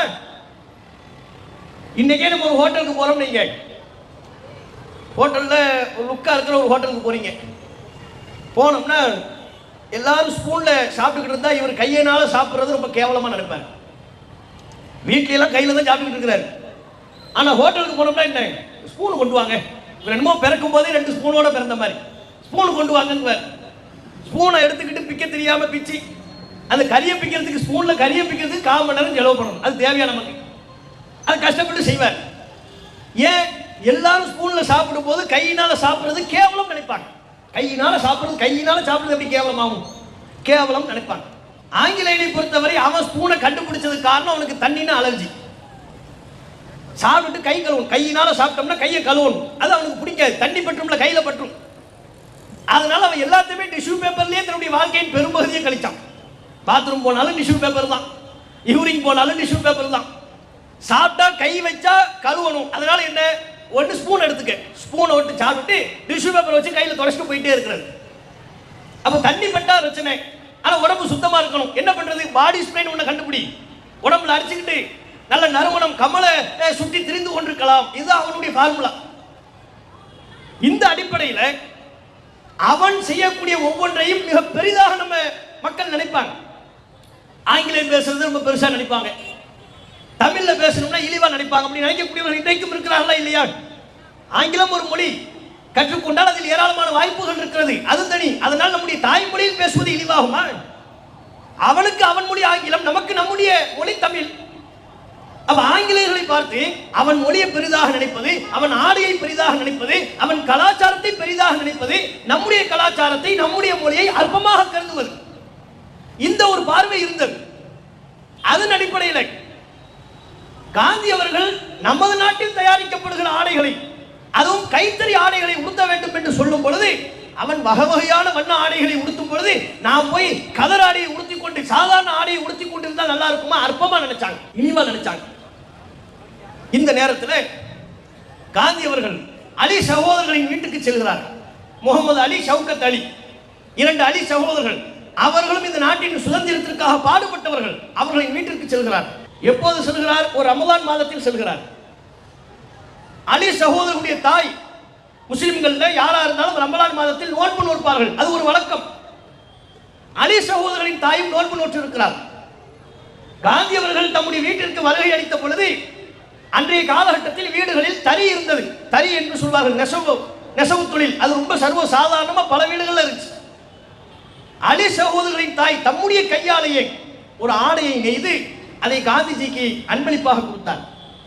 அப்படி கொடுக்கின்ற பொழுது அலி சகோதரர்களின் தாய் சொன்னார், தாயின் சொல்லின் அடிப்படையில் அலி சகோதரர்கள் குறிப்பிட்டார்கள், என்ன எல்லோரும் அற்பமா நினைக்கிறாங்க, கேவலமா நினைக்கிறாங்க இந்த கைத்தறி ஆடைகளை. இது கேவலமானதல்ல, இது மகத்துவமானது என்று சொல்லி அணிவித்தார்கள். மகத்துவமானது என்பதற்கு அரபி சொல்லுதான் கதர். கதர் ஆடை, கதர் ஆடை என்று சொல்கிறார்களே, கதர் ஆடை என்கிற அந்த சொல்லில் உள்ள கதர் அரபி சொல். என்ன கதர்ங்கிறது ஒரு நூலின் பெயராது? கதர்ங்கிறது ஏதாவது நூலை தயாரிக்கிற ஆடையை வடிவமைப்பு செய்கிற மிஷினுடைய பெயரா, எந்திரத்தின் பெயரா? அது நூலின் பெயர்லையும் கதர் கிடையாது, எந்திரங்களின் பெயர்லையும் கதர் கிடையாது. கதர் என்பது அரபி வார்த்தை. குர்ஆனில் கூட வருகிறது. ரமலான் மாதத்தை பற்றி, அந்த மாதத்தில் உள்ள ஒரு இரவை பற்றி அல்லாஹ் சொல்கின்ற பொழுது கதர் என்கிற வார்த்தையால் அல்லாஹ் திருக்குர்ஆனில் குறிப்பிடுகிறான். இன்னா அன்ஸல்நாஹு ஃபீ லைலத்தில் கதர், மகத்துவமிக்க இரவில் இந்த குர்ஆனை நாம் இறக்கினோம். குர்ஆன் அருளப்பட்ட இரவை குர்ஆன் சொல்கின்ற பொழுது மகத்துவமிக்க இரவு. மகத்துவம் என்கிற சொல்லுக்கு பயன்படுத்தப்பட்ட அரபி வார்த்தை கதர். அந்த அரபி வார்த்தையை, கதர் என்கிற அந்த அரபு வார்த்தையை அலி சகோதரர்களின் தாய் சொல்லி, இதை நான் உங்களுக்கு கதராக அணிவிக்கிறேன் அப்படின்னு சொல்லி அணிவித்தார். இது கதர், இது சாதாரண ஆடை அல்ல. மற்றவர்கள் சொல்வதை போல் இது இழிவான ஆடை அல்ல, மகத்துவமிக்க ஆடை அப்படின்னு சொல்லி அணிவித்தார்கள். காந்தி அவர்கள் அதையே அந்த ஆடைக்கு பேராக வைத்து விட்டார். கதர் ஆடை என்றே நாம் சொல்வோம். அது என்ன, இதை போய் அற்பமா நினைக்கிறாங்க, மட்டமா நினைக்கிறாங்க. இனிமேல் இந்த ஆடைக்கு பேரே கதர். இதை நம்ம சொன்னோம்னா இதை முஸ்லிம்ங்கிறதுனால சொல்றோம்வாங்க. நம்ம மட்டும் சொல்லல, கதர் ஆடைகளுக்கு என்று சங்கம் வைத்திருக்கிறார்கள் அல்லவா? கைத்தறி ஆடைகளை மக்கள் மத்தியில் விநியோகம் செய்வதற்கு, அதை பற்றி மக்கள் மத்தியில் ஆர்வம் ஊட்டுவதற்கு சங்கங்கள் வைத்திருக்கிறாங்க. அவர்கள் சார்பாக ஒரு நிகழ்ச்சி ஒன்று நடைபெறுகிறது. அந்த நிகழ்ச்சியிலே இந்த வரலாற்றை சொல்லி சொல்கிறார்கள். அந்த நிகழ்ச்சியில் முஸ்லீம் அல்லாதவர்கள் பங்கேற்கிற அந்த நிகழ்ச்சியில் கதர்ங்கிற பேர் எப்படி வந்துச்சு தெரியுமா? கதர்ங்கிறது நூலின் பேர் அல்ல, அலி சகோதரர்களுடைய தாய் சொன்ன பெயர். இது ஒரு அரபி சொல். கதர் என்பது அரபி சொல். அந்த அரபி சொல்லியே காந்தி இந்த ஆடைக்கு பேராக வைத்து விட்டார். முஸ்லிம் அல்லாதவர்கள் சொல்கிறார்கள். இன்னைக்கு நாங்கெல்லாம் காங்கிரஸ் கதர் வேஷ்டி போடுறோம், கதர் சட்டம் போடுறோம். இந்த கதர் என்கிற பெயர் எப்படி வந்தது தெரியுமா உங்களுக்கு? இந்த கதர் என்கிற பெயர் எப்படி வந்தது என்று சொன்னால், அலி சகோதரர்கள், அலி பிரதர்ஸ், இரண்டு பெரிய தேசிய தலைவர்கள், மிகப்பெரிய தியாகிகள். அவர்கள் இரண்டு பேரும் அகில இந்திய காங்கிரஸ் கட்சியுடைய தலைவர்களாக இருந்தார்கள். ரமலான் நோன்பு அப்போ காந்தியடிகள் அவருடைய வீட்டுக்கு போகிறார், அலி பிரதர்ஸ் வீட்டுக்கு. அங்கே அவருடைய தாயார், அவர்கள் மிகப்பெரிய இறைவனால் மிகப்பெரிய பக்தி கொண்டவர்கள், 5 முறை தொழக்கூடியவர்கள். அது ரமலான் நோன்பு சமயத்திலே நோன்பு முற்று இறைவனுடைய அருளை பெற்ற நிறைந்த மூதாட்டியாக இருக்கிறார். அவரை பார்ப்பதற்கு காந்தியடிகள் போகிறார். அப்பொழுது மூதாட்டி அவர்கள் அவருக்கு ஒரு ஆடை பரிசாக கொடுத்தார். காந்தியடிகள் கேட்கிறார், என்ன ஆடைமா அப்படின்னு கேட்கிறார். அந்த அம்மா சொல்றாங்க, எங்களுக்கு நாங்கள் நோன்பு இருக்கிற போது லைக்கத்துல் காதீர் அப்படின்னு ஒரு இரவு வரும். அந்த இரவு புனிதமான இரவு. அந்த இறைவன் தன்னுடைய அருளை முழுவதும் நிரம்ப பெற்றவராக தன்னுடைய கருணையுடைய உச்சக்கட்டத்தில் இருந்து யாரெல்லாம் அவரை கை நீக்கி கொள்கிறார்களோ அவரையெல்லாம் அன்போடு கருணையோடு அரவணைத்துக் கொள்கிற அந்த அருளுடைய உச்சக்கட்டம். அன்னைக்கு நான் நோன்பு இருந்து நான் நூல் முற்று அந்த நூலில் இந்த ஆடையை நீங்க உங்களுக்கு தருகிறேன் அப்படி காந்தியடிகள் காந்தியடிகள் கேட்டாரு, அது என்ன பேர் சொன்னீங்கன்னு கேட்டார். அந்த இரவு லைக்கத்துல் காதீர், அதற்கு பிறகுதான் கதர் என்கிற பெயர் நாங்கள் கொடுக்கிற ஆடை. இது காங்கிரஸ்காரர் சொல்ற, பீட்டர் அல்போன்ஸ் இதை சொல்றாரு. இதே போன்று கதர் ஆடைகளினுடைய சங்கம் சார்பாக நடைபெறக்கூடிய நிகழ்ச்சிகளையும் இந்த வரலாற்றை பதிவு செய்கிறார்கள். இணையங்கள்லயே அந்த தரவுகள்லாம் இருக்கு. அப்ப பாருங்க, முஸ்லிம்களுடைய பங்களிப்பு இந்த சுதந்திர பற்றோடு, இந்த நாட்டின் பற்றோடு எந்த அளவிற்கு ஒன்றி போய் இருந்திருக்கிறார்கள். இப்படி எல்லா வகையிலையும் பங்களிப்பு செய்தவர்கள். கப்பலோட்டிய தமிழன் என்று சொல்வார்கள். அவர் கப்பலை ஓட்டுவதற்கு பொருளாதாரத்தை கேட்ட பொழுது முஸ்லிம்கள் வாரி வாரி வழங்கினார்கள். இந்த நாடு சுதந்திரம் பெறுவதற்காக வேண்டி பொருளாதார பங்களிப்பை செய்தார்கள். போராட்டங்களில் பங்கெடுத்தார்கள், சிறைக்கு சென்றார்கள். ஒரு முறை, ஏதேனும் ஒரு முறை ஆங்கிலேயனால் அடிபட்டு விட்டாலே அவருடைய பெயரை பஸ் ஸ்டாண்டுக்கு வைப்பாங்க, அந்த ஊருக்கு வைப்பாங்க, ஒரு தெருவுக்கு வைப்பாங்க. முஸ்லிம்கள் நூற்றுக்கணக்கானவர்கள் சுதந்திர போராட்டத்தில் உயிரிழந்திருக்கிறார்கள், ரத்தம் சிந்திருக்கிறார்கள். அவர்களின் வரலாறு அரசாங்கத்தால் நினைவு கூறப்படுகிறதா? எத்தனை சுதந்திர தினம் வருகிறது, எத்தனை குடியரசு தினம் வருகிறது, முதல்வர்கள் உரை நிகழ்த்துகிறார்கள், பிரதமர் உரை நிகழ்த்தினார். ஒரு முறையேனும் இந்த நாட்டிற்காக பங்களிப்பு செய்த ஒரு முஸ்லிம் சுதந்திர போராட்ட வீரரை பற்றியாவது முதல்வர்கள் பேசியிருப்பார்களா? கட்சி பாகுபாடுக்கு அப்பாற்பட்டு கேட்கிறோம். எந்த கட்சி தலைவர்கள் முஸ்லிம்களின் சுதந்திர பற்றை பற்றி இந்த நாட்டில் பேசுகிறார்கள்? இந்த நாட்டிற்கு நாங்கள் செய்ததை பற்றி நாங்கள் தான் பேச வேண்டியிருக்கிறது. அப்ப சுதந்திரம் பெறுகின்ற பொழுது அந்த போராட்டங்களில் அழைப்பு விடுத்தார்கள். அந்த அழைப்பை ஏற்று நம்முடைய முன்னோர்கள் போய் நின்றார்கள். அந்த தலைவர்கள் சொல்லக்கூடிய சொல்லுக்கு கட்டுப்பட்டு நின்றார்கள். நம்முடைய வாழ்க்கையை குலைத்தார்கள். மதுரையில் மௌலானா என்று ஒருவர் இருந்தார். அவர் ஒரு மதகுரு. அவர் செல்லுகிற இடமெல்லாம் சுதந்திர பற்றை பற்றிய மக்கள் மத்தியில் பேசுவார், உரை நிகழ்த்துவார், கடுஞ்சொற்களால் ஆங்கிலேயரை திட்டுவார், வசைப்பாடுவார். அவர் ஒரு பொதுக்கூட்டத்தில் பங்கெடுத்து சுதந்திரத்தை பற்றி பேசினால் கட்டாயம் அடுத்த முறை சிறைக்கு சென்று விடுவார். 1 வருஷம் 2 வருஷம் ஜெயிலு, அதுக்கப்புறம் தான் மறுபடியும் வெளியே வருவார். அவர் சிறையில் இருந்த பொழுதே தம்முடைய மனைவியை இழந்தார். சிறையில் இருந்த பொழுதே தம்முடைய மகளை இழந்தார். பல நேரங்களில் அவரிடத்தில் உங்க மனைவியை போய் பாருங்க, உங்க பிள்ளைகளை போய் பாருங்க என்று சொன்ன பொழுது என் குடும்பத்தை விட இந்த நாட்டின் சுதந்திரம் தான் எனக்கு மேலானது என்று சொன்னவர். அவரை பத்தி எல்லாம் பேசுறாங்களா? இந்த நாட்டின் வளத்திற்கு சுதந்திரத்திற்கு இவ்வளவு பாடுபட்ட முஸ்லிம்களை சிறு சிறு துண்டுகளாக பிரிந்து கிடந்தது இந்த தேசம். முஸ்லிம்கள் அதனை ஒருங்கிணைத்தார்கள். பல்வேறு நிர்வாக செட்டப்புகளை வழங்கினார்கள். நீதித்துறையில் முஸ்லிம்கள் செய்த புரட்சி ஏராளமானது. சொல்லப்போனால் நீதித்துறையின் பல இயங்கு முறைகளை முஸ்லிம்கள் தான் அதனை உருவாக்கினார்கள், கற்றுக் கொடுத்தார்கள். அதன் சான்றுகளாக எச்சங்களாக இன்றைக்கும் நீதித்துறையில் புழங்கக்கூடிய பல சொற்கள் அரபு சொற்கள். வக்கீல் வாதாடுபவரை, நீதிமன்றத்தில் வாதாடுபவரை வக்கீல் என்பார்கள். வக்கீல்னா என்ன? தமிழ் மொழி சொல்ல, சமஸ்கிருத சொல்ல, அரபி சொல்லது. குர்ஆன்ல இருக்கிறது, ஹஸ்புனல்லாஹு வ நிஅமல் வக்கீல். அல்லாஹ் எங்களுக்கு சிறந்த பொறுப்புதாரி. வக்கீல் என்றால் பொறுப்புதாரி. ஒருவருக்கு பொறுப்பேற்று மன்றத்தில், அந்த நீதிமன்றத்தில் வாதாடுகிற வழக்கறிஞருக்கு வக்கீல். வக்கீல் என்கிற சொல் வாயிதா, விசாரணைக்கு வருவாங்க. அதுல ஒரு பேர் வரல, 2 பேர் வரலன்னா அடுத்த வாயிதா 13ஆம் தேதின்னு போட்டுருவாங்க. வாயிதானா என்ன? வாயிதானா வாக்குறுதி. உங்களுக்கு வாக்குறுதியாக அடுத்த ஜனவரி 13, டிசம்பர் 10 ஏதேனும் ஒரு தேதியை சொல்லி அடுத்த வாக்குறுதி இந்த தேதி என்று சொல்வார்கள். வாக்குறுதி என்கிற சொல்லில் புழங்கக்கூடிய ஒரு வார்த்தை தான் வாயிதா. அது அரபு வார்த்தை. வாதா என்பது அரபி வார்த்தை. ஜாமீன் என்று சொல்கிறார்கள். ஜாமீன் அரபி வார்த்தை. லாமீன், லாமீன் தான் ஜாமீன். கைது, அவர் கைது செய்யப்பட்டு விட்டார், விலங்கிடப்பட்டு விட்டார் என்பதைத்தான் கைது செய்யப்பட்டு விட்டார் என்கிறார்கள். இப்படி ஏராளமான அரபு சொற்கள் நீதித்துறையில் புழக்கத்தில் இருப்பதே அந்த துறையில் பல்வேறு மாற்றங்களை உருவாக்கியவர்கள் முஸ்லிம்கள் என்பதற்குண்டான சான்றுகளாக இருக்கிறது. அந்த சான்றுகள்லாம் இருக்கக்கூடாதுன்னா இப்ப எல்லாம் ஒன்னொன்னு அழிச்சுக்கிட்டு இருக்கிறாங்க. வட இந்தியாவில் ஊப்பியில பிஜேபி ஆளக்கூடிய மாநிலங்களில் தெருவுக்கு பேரை மாத்துறது, முஸ்லிம்களின் அடையாளத்தை மாத்துறது, அதெல்லாம் எதுக்கு? முராதாபாத்னா பேரை மாத்திடுறது, பைசாபாத் பேரை மாத்து,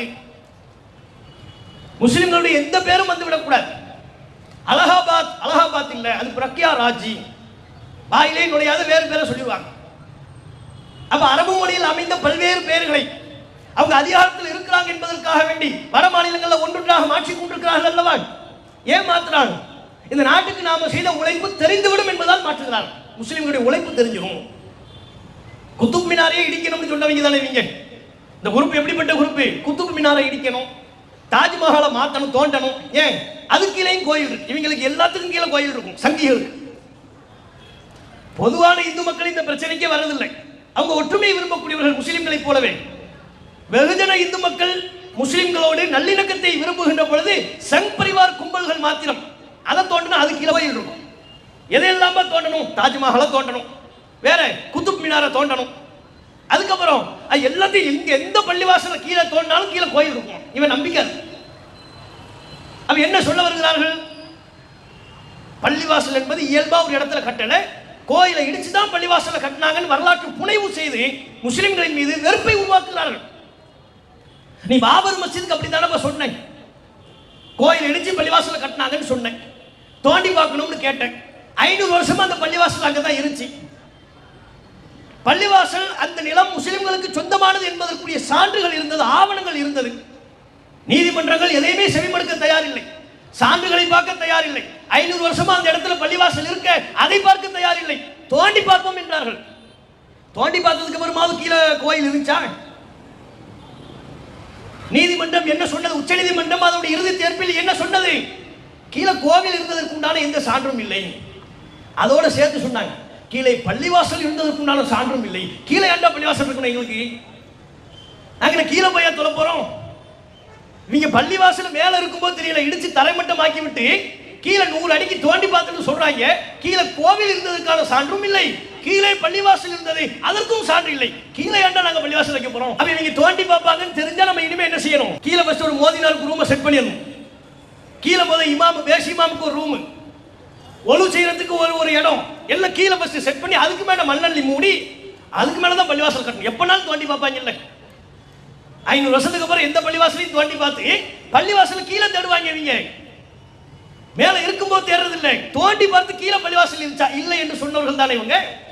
சரி சொன்னீங்க, பாபர் பள்ளிவாசலை தோண்டி பார்த்து இருந்துச்சா இல்லை. இதோட உங்களுக்கு பொய் வரலாறை முடித்தீர்களா? ஞானவாபி பள்ளிவாசல்ன்றீங்க, காசி மதுராவில் உள்ள பள்ளிவாசல், ஷாஹி ஈத்கால் உள்ள பள்ளிவாசல், ஒவ்வொரு பள்ளிவாசலையும் அந்த பள்ளிவாசல் என்ன பிரச்சனை? அங்க சிவலிங்கம் இருக்கிறது. எவன்டா அது கிளப்பி விட்டது? சிவலிங்கம் அங்க எங்க இருக்கு? எவன் பார்த்தா? நாங்க உள்ள போய் பார்த்தோம், சிவலிங்கம் இருக்கு. கூட்டு போய் என்னன்னு பார்த்தா சிவலிங்கம் இல்லை, ஒழு செய்யற இடத்துல ஒரு ஃபவுண்டைன், தண்ணீர் வருவதற்கு அழகுபடுத்தி வைப்பதற்கு ஒன்று வைப்பாங்கல்ல, ஒசுகானா. பள்ளிவாசலுக்கு போனவங்களுக்கு தெரியும், ஒரு குளம் மாதிரி சின்ன குட்டை குளம் போல தோண்டி இருப்பாங்க. அதில் தண்ணீர் வரும், பைப் மூலமா தண்ணி வரும். 4 புறத்திலையும் உட்கார்ந்து கொண்டு தங்களுடைய ஒழு செய்வாங்க, முகத்தை கழுவாங்க, தொழுகைக்கு தயாராவார்கள், முகங்களை கைகளை எல்லாம் கழுவுவார்கள், தண்ணீரால் கழுவுவார்கள். அதற்கு பேர் ஒழு. அந்த தண்ணியில அழகுக்காக வேண்டி மீன்களை போட்டிருப்பாங்க, நடுவில் ஒரு ஃபவுண்டைன் வச்சிருப்பாங்க, அந்த ஃபவுண்டைன்ல இருந்து தண்ணி வரும். இவங்க அந்த சங்கி குரூப் உள்ளுக்குள்ள போய் அந்த ஃபவுண்டைனை என்ன செஞ்சிட்டாங்கன்னா சிவலிங்கம் இருக்கிறது. எது அந்த ஃபவுண்டைனா சிவலிங்கம்? பொய் சொல்றதுக்கு ஒரு அளவுகோல் இல்லையா? அப்ப இவர்கள் திட்டமிட்டு ஒவ்வொரு பள்ளிவாசலாக குறிவைத்து அதனை இடித்து தரைமட்டமாக்க வேண்டும் என்பதற்காக வேண்டி வெறுப்பு பிரச்சாரங்களில் ஈடுபடுகிறார்கள். பள்ளிவாசலை இடிக்கிறதுக்கு பிளான் பண்றது, அது முடியல. அப்ப என்ன பண்றது? ஒவ்வொரு பள்ளிவாசலா இடிச்சு அந்த பள்ளிவாசல்ல எங்க கடவுள் பிறந்தாரு, இந்த பள்ளிவாசல் எங்க கடவுள் பிறந்தாருன்னு சொல்லி அதை நிலைநாட்டி கோர்ட்டுக்கு போய் இப்படிலாம் போனோம்னா இன்னைக்குள்ள சாத்தியப்படாது. அப்ப என்ன பண்றது? ஒரே பேச்சு, ஒரு சட்டத்தின் மூலமா எல்லா பள்ளிவாசலையும் எடுக்கணும். நினைச்ச பள்ளிவாசலை இடிக்கணும், நினைச்ச பள்ளிவாசல உள்ளுக்குள்ள போய் களப்பணி என்கிற பேரை தோண்டி பார்க்கணும். அதுக்கு என்ன பண்றது? கொண்டு வா வக்ஃபு திருத்த சட்டம். அதுக்கு தான் வக்ஃபு திருத்த சட்டம். வக்ஃபு திருத்த சட்டத்தின் மூலமாக பிஜேபி அரசாங்கம் செய்ய முனைவது என்ன? ஏதாவது ஒரு நல்ல நோக்கத்தில் இவர்கள் சட்டங்களை கொண்டு வருகிறார்களா? இந்த நாட்டில் எவ்வளவோ பிரச்சனைகள் இருக்கிறது, அந்த பிரச்சனைகளை பற்றி எல்லாம் பொருட்படுத்தாம, அதை பற்றி எல்லாம் ஆலோசனை செய்யாமல், அதற்கு சட்டம் கொண்டு வராமல், இவர்கள் கொண்டு வருகிற சட்டம் எல்லாமும் முஸ்லிம்களை மையப்படுத்தி ஒரு சட்டம் ஒன்று கொண்டு வந்தா அதுல முஸ்லிம்களை தொடர்புபடுத்தி மட்டும்தான் சட்டம். இவங்க ஆட்சி பொறுப்பில் இருந்த இந்த 10-12 ஆண்டு கால ஆட்சியில என்னென்ன சட்டங்கள் எல்லாம் கொண்டு வந்தாங்கன்னு பாருங்க. முத்தலாக்கு தடை சட்டம் முஸ்லிம்கள் தொடர்பானது, காஷ்மீர் சிறப்பு அந்தஸ்து நீக்கம் முஸ்லிம்கள் தொடர்பானது, சிஏஏ முஸ்லிம்கள் தொடர்பானது, என்ஆர்சி என்பிஆர் முஸ்லிம்கள் தொடர்பானது. இது அல்லாமல் இவர்கள் கொண்டு வந்த நாட்டு மக்களுக்கு நன்மை பயக்கும் வகையில் என்ன சட்டத்தை கொண்டு வந்தார்கள்? வேளாண் திருத்த சட்டம் விவசாயிகள் தொடர்புடையது, அவர்களின் நலனை பறிக்கக்கூடியது. இவங்கிட்ட உள்ள சிறப்பு தன்மை என்ன தெரியுமா? ஒரு குறிப்பிட்ட சமூகத்திற்கு கேடு விளைவிக்கிற சட்டத்தை கொண்டு வருவார்கள், அதை அவர்களுக்கு நல்லது என்று சாதிப்பார்கள். விவசாயிகளை குழி தோண்டி புதைக்கிற அவர்களின் உரிமையை பாழாக்குற சட்டத்தை கொண்டு வந்தார்கள், வேளாண் திருத்த சட்டம். ஆனா அந்த சட்டத்துக்கு அவங்க சொன்ன காரணம் இதுதான் விவசாயிகளை பாதுகாக்கும் என்றார்கள். விவசாயிகள் நம்ம தயாரா இருந்தாங்களா? ரோட்ல இறங்கி போராடினாங்க, 1.25 வருஷம் போராடினான். குளிர் வெயில் அதையெல்லாம் பொருட்படுத்தாம, சாப்பாடை பொருட்படுத்தாம அங்கிட்டே படுத்து அங்கேயே உணவு சப்பாத்தி தயார் செய்து சாப்பிட்டு போராடி கொண்டிருந்தார் 1.25 வருஷம். ஒரு முறை கூட அவர்களை சென்று சந்திப்பதற்கு மோடிஜி தயாராக இல்லை. நடிகர்களை சந்தித்தார், நடிகைகளை சந்தித்தார், கிரிக்கெட் வீரர்களோடு உணவு உண்டார். போர் அடிக்கின்ற பொழுது வெளிநாடுகளுக்கு சென்றார். ரொம்ப நாள் அவர் இந்தியாவில் இருக்கும், அவருக்கு போர் அடிச்சது. இந்தியாவில் ரொம்ப நேரம் இருந்தோம்னா போர் அடிச்சோம். திடீர்னு எங்கேயாவது இப்போ வெளிநாட்டுக்கு போய் சுற்றி பார்த்து வந்துடுவார். கேட்டா நாட்டின் வளர்ச்சிக்காக சென்றேன் என்பார். இதுவரையில் அவர் போன பயணங்கள், அதனால் நாடு என்ன வளர்ச்சி அடைஞ்சி ஏதாவது ஒண்ணு? எத்தனை நாடுகளுக்கு போனார்? எத்தனை நாட்டின் பிரதமர்களை கட்டி தழுவினார்? அதனால் நம்முடைய நாடு இருந்த முதலீடுகள் என்ன? நம்முடைய நாடு அதனால் என்ன வளர்ச்சியை கண்டது? எத்தனை இளைஞர்களுக்கு வேலை வாய்ப்பு கிடைத்தது? ஒண்ணும் இருக்காது. அவருக்கு போர் அடிச்சா பெட்டியை தூக்கிட்டு கிளம்பிடுவார், வெளிநாட்டுக்கு போயிடுவார். நமக்கு போர் அடிச்சா டீ கடைக்கு வர்ற மாதிரி. அவருக்கு போர் அடிச்சா பிளைட்ல ஏறி வெளிநாட்டுக்கு போயிடுவார். அப்ப இங்க இருப்பதே கிடையாது, மக்களின் பிரச்சனைகளை பற்றி கவனத்தில் கொள்வதில்லை, போராடுகிற மக்களை சந்திப்பது இல்லை, முழுக்க முழுக்க முஸ்லிம்களை குறிவைத்து மட்டுமே சட்டம். வக்ஃப் திருத்த சட்டத்துக்கு என்ன சொன்னாங்க? உங்க நலனை, உங்க சொத்துக்களை எல்லாம் நாங்க பாதுகாக்க போறோம். எங்க சொத்துக்களை நாங்க பாதுகாத்துக்கணும். நீங்க எங்க பள்ளிவாசல பாதுகாத்த லட்சணம் எங்களுக்கு நல்லாவே தெரியும். பாபர் மஸ்ஜிதை நீங்க எப்படி பாதுகாத்தீங்கிறது எங்களுக்கு நல்லாவே தெரியும். நீ எப்படி எங்க மத்த எல்லா பள்ளிவாசலையும் பாதுகாப்பீங்க? உங்களை நாங்க நம்ப முடியுமா? பாலுக்கு பூனை பாதுகாப்பான்னு கேட்பாங்கல்ல, பாலுக்கு பாதுகாப்பு பூனையா? பாலை பாதுகாக்கிற பொறுப்பு பூனைட்டு கொடுத்துட்டு யாராவது போவானா? மூளை உள்ளவன் போவானா? பள்ளிவாசல்களுக்கு பொறுப்பு பாதுகாப்பு மோடிஜியா, நம்ம நம்பணுமா? அதுக்கு தான் வக்ஃப் திருத்த சட்டம் என்கிறாங்க. எப்படி நம்புவது? சரி, வக்ஃப் திருத்த சட்டம், எங்க சொத்துக்கள், எங்க பள்ளிவாசல் சொத்துக்களை எல்லாம் பாதுகாக்க போறீங்க, எப்படி பாதுகாக்க போறீங்கன்னு கேட்டா திருத்தங்கள் ஒண்ணு சொல்றாங்க. வக்ஃப் உறுப்பினர்கள்ல முஸ்லீம் அல்லாத இருவர் கண்டிப்பா இருக்கணும், அதன் மூலமா நாங்க உங்க சொத்தை பாதுகாப்போம். ஏன் எங்க சொத்தை எங்களுக்கு நிர்வாகம் பண்ண தெரியாதா? ஏன் முஸ்லீம் அல்லாத இருவர் கண்டிப்பா இருக்கணும்னு ஒரு விதி புதுசா கொண்டு வருகிற வக்ஃப் சட்ட திருத்தத்துல முஸ்லீம் அல்லாத சட்டம் ஆக்கிட்டாங்க. முஸ்லீம் அல்லாத இருவர் கண்டிப்பாக வக்ஃப் வாரியத்தில் இருக்கணும். மாநிலத்தில் உள்ள வக்ஃப் வாரியத்தில் கண்டிப்பா 2 பேர் இருக்கணும். அதிகபட்சமா 8 பேர் வரையிலையும், 12 பேர்ல 8 பேர் வரையிலையும் முஸ்லீம் அல்லாதவர்களை உள்ளே நுழைப்பது. அப்ப எங்களுக்குரிய தன்னாட்சி உரிமையை இது பறிக்கிறதா இல்லையா? இந்த நாட்டில் உள்ள எல்லா சமூக மக்களும் அவங்கவுங்க சொத்தை அவங்கவுங்க நிர்வாகம் பண்றாங்க. கோயில் சொத்தை இந்துக்கள் நிர்வாகம் பண்றாங்க, சர்ச்சுகளின் சொத்தை கிறிஸ்தவர்கள் நிர்வாகம் பண்றாங்க. முஸ்லிம்கள் எங்களுக்கு சொந்தமான சொத்தை நாங்களே நிர்வகிப்பது தானே தன்னாட்சி, அதான சம உரிமை. ஒரு கோவில் சொத்தை முஸ்லீம் போய் நிர்வகிக்க கூடாது, அவனுக்கு அந்த ரைட்ஸ் இல்லை. தேவாலயங்களின் சொத்தை ஒரு முஸ்லீம் போய் நிர்வகிப்பதற்கு ரூல்ஸ் இல்லை, அவனுக்கு அந்த ரைட்ஸ் இல்லை. அதுபோல் பள்ளிவாசல்களின் சொத்தை நிர்வகிக்கிற உரிமை முஸ்லீம் அல்லாதவர்களுக்கு எப்படி வரும்? அவங்க யாராவது கேட்டாங்களா? தமிழ்நாட்டில் உள்ள முஸ்லீம் அல்லாத யாராவது எங்களை பள்ளிவாசல் வக்ஃப் போர்டுல எங்களையும் போடுங்க, எங்களையும் சேர்த்துங்கன்னு சொன்னானா? அவனே கேட்கலையே. அவங்களுக்கே தெரியுது பள்ளிவாசல் பிரச்சனை அவங்களுக்குரியது, கோவில் நமக்குரியது, தேவாலயங்கள் கிறிஸ்தவர்களுக்குரியது. அவங்களுக்கு பாத்தியப்பட்ட ஒவ்வொருவங்களுக்கும் ஒவ்வொரு நம்பிக்கை இருக்கும், ஒவ்வொரு சடங்கு சம்பிரதாயங்கள் இருக்கும். அந்தந்த சமூகத்தினர் தான் நன்கு அறிவார்கள். அப்ப எங்களிடமிருந்து பள்ளிவாசலை நிர்வகிக்கிற உரிமையை பிடுங்கி முஸ்லிம் அல்லாத இருவரை உள்ளே நுழைப்பதாக சொல்லி கேட்டா உங்க சொத்தை நாங்க பாதுகாக்க போறோம்ங்கிறீங்களே, இது என்ன நியாயம்? அப்போ வக்ஃப் சட்ட திருத்தம் அது சட்ட வடிவம் பெறுகின்ற பொழுது, சட்ட வடிவமாக ஆக்கப்பட்டு விட்டதற்கு பிறகு நினைச்சா எந்த பள்ளிவாசலையும் போய் கலாய்வு செய்யலாம். தமிழ்நாட்டை விட்டுருங்க, வட மாநிலங்களில் இவர்கள் என்ன செய்வார்கள்? நினைச்ச பள்ளிவாசலுக்கு போவாங்க, அங்க சிவலிங்கம் இருக்குவாங்க, இங்க இது இருக்கிறது என்பார்கள், தோண்டி பார்க்கணும் வாங்க, எங்க கடவுள் இங்க தான் பிறந்தார் என்பார்கள். என்ன வேண்டுமானாலும் சொல்லி பள்ளிவாசல் இடிப்பதற்கு இவர்கள் சொல்லுகிற ஒரு சாக்கு, ஒரு காரணம், அதுக்கு தான் வக்ஃப் சட்ட திருத்தம்.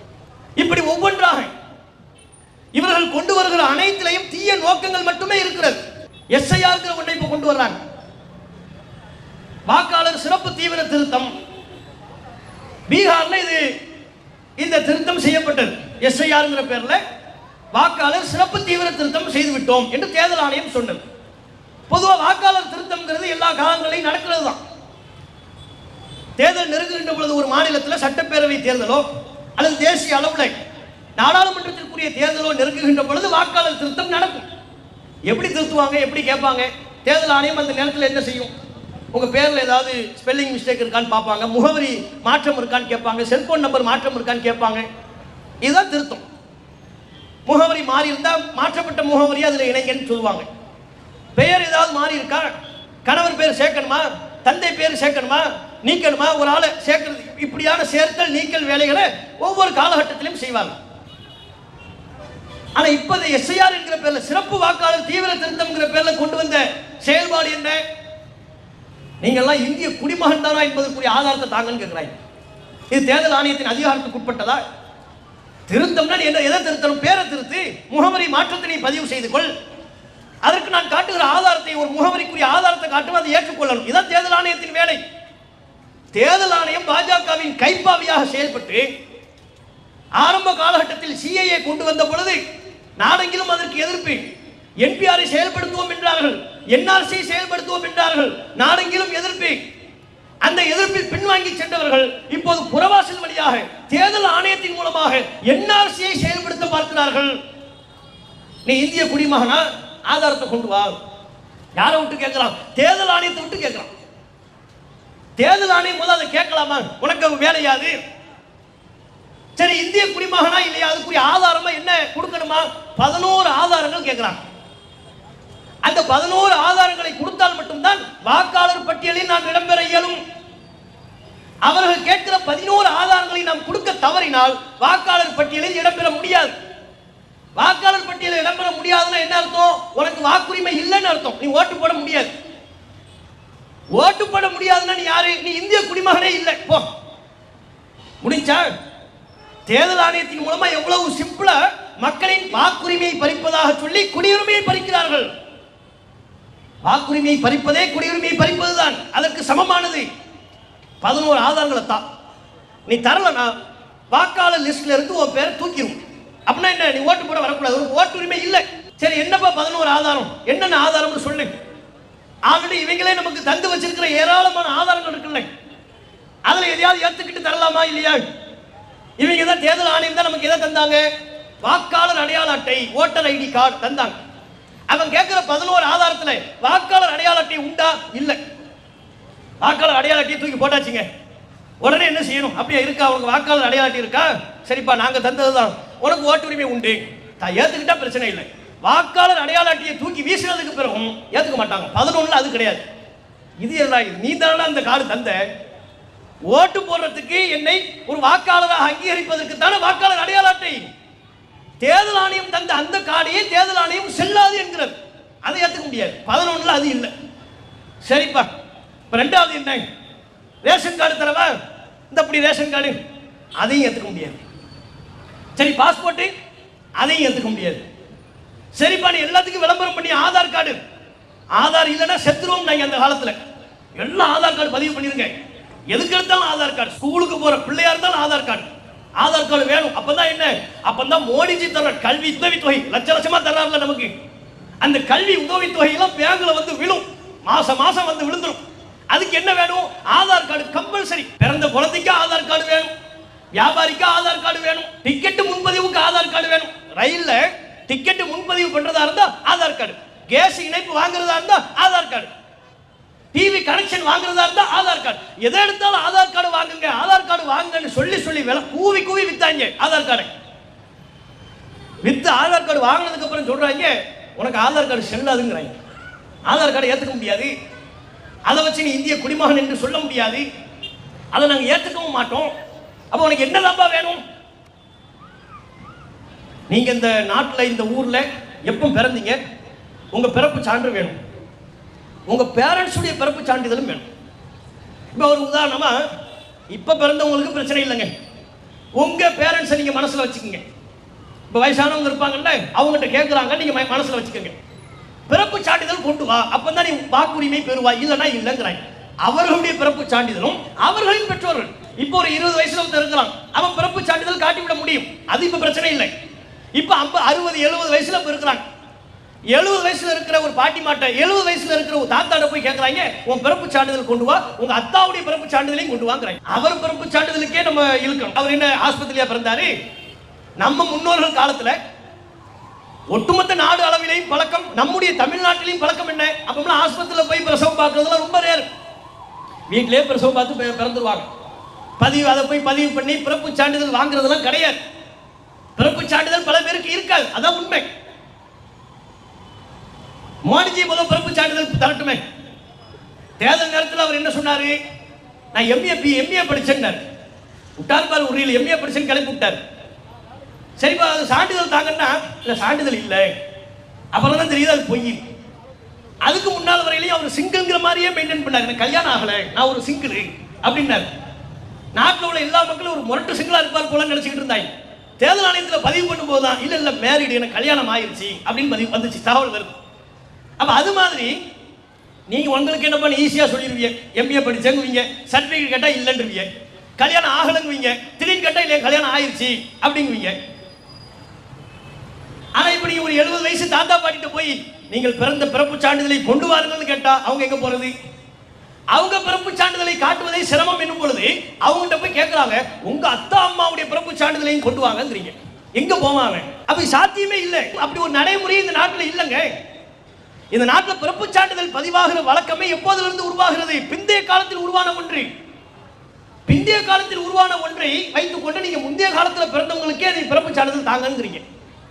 பீகார்ல அப்படி கேட்டு 9 லட்சம் பேர் வாக்காளர் பட்டியலிருந்து தூக்கிட்டாங்க. 9 லட்சம் பேரை வாக்காளர் பட்டியலிருந்து தூக்கி விட்டார்கள். பிரச்சனை என்ன தெரியுமா? அந்த லிஸ்டை இன்னும் வெளியேற்றலை, அந்த லிஸ்டை இன்னும் ஆன்லைன்ல வரல, அந்த லிஸ்டை இன்னும் வெளியாகவில்லை. அதனால எந்த 9 லட்சம் பேருடைய தகவல்கள் நீக்கப்பட்டிருக்கிறது, யார் யாருக்குரிய வாக்குரிமை பறிக்கப்பட்டிருக்கிறது என்பது தெரியாது. இனிமேதான் கடைசி நேரத்தில் தான் தெரிய வரும். அப்ப உச்சநீதிமன்றம் அந்த வழக்கை விசாரித்து அந்த தகவல்களை இணையத்தில் பதிவு செய்ய வேண்டும் என்று சொல்லி இருக்கிறது, கிடுக்குப்பிடி பிடித்திருக்கிறது. உச்சநீதிமன்றத்தின் மீது மக்கள் கொண்ட நம்பிக்கை ஓரளவு வெளிப்படுத்தும் விதமாக இந்த வழக்கை விசாரித்திருக்கிறது. தேர்தல் ஆணையத்தை எங்க பிடிக்கணுமோ அங்க பிடிச்சி, எங்க கண்டனத்தை பதிவு பண்ணணுமோ அங்க கண்டனத்தை பதிவு பண்ணி, ஆதார் கார்டு தந்தா ஏத்துக்க சொல்லிருச்சு உச்சநீதிமன்றம். அவன் ஆதார் கார்டு தந்தா நீ ஏத்துக்கணும், அவ்வளவுதான். எத்தனை பேரை வாக்குரிமையை விட்டு நீக்கி இருக்கிறீங்க, லிஸ்ட் எங்களுக்கு தரணும். மக்கள் அனைவரும் பார்க்கும் வகையில் இணையத்தில் பதிவேற்றம் செய்யணும். ஒவ்வொரு பூத்திலையும் அந்தந்த பூத்துல ஒட்டணும். இவருக்கு வாக்குரிமை நீக்கப்பட்டு ஒட்டினாதான் நமக்கு தெரியும். இவர் காலையில் டிப்டாப்பா போவார், இவர் ஓட்டு போட போறது சாயங்காலம் தானே போவார். 4 மணிக்கு என்ன குடிமொழிகிற போது ஒரு 4 மணிக்கு போய் ஓட்ட போடுவோம்னு போவார். போய் பார்த்தோம்னா உனக்கு ஓட்டுரிமை இல்லைன்னு ஒட்டி வச்சிருப்பான். ஒட்டல்னு அதுவும் தெரியாது. முதல்ல ஒட்டவே மாட்டேன் என்றார்கள். உச்சநீதிமன்றம் தான் இல்லை, ஒவ்வொரு தேர்தல் பூத்திலையும் ஒவ்வொரு பூத்து ஏஜென்ட், அந்த ஒவ்வொரு பூத்திற்கும் எல்லாம் வாக்குச்சாவடியில ஒட்ட வேண்டும். யார் யாருடைய வாக்குரிமை லிஸ்ட்ல இருந்து நீக்கப்பட்டிருக்கிறது ஒட்டணும் அப்படின்னு சொல்லி இருக்காங்க. அப்ப நீங்க பாருங்க, இந்த எஸ்ஐஆர் என்கிற சிறப்பு வாக்காளர் தீவிர திருத்தம் பீகார்ல நடைமுறைப்படுத்தப்பட்டு 9 லட்சம் பேரை வாக்குரிமையிலிருந்து நீக்கி இருக்கிறாங்க. இதுல உள்ள ஆபத்து என்ன?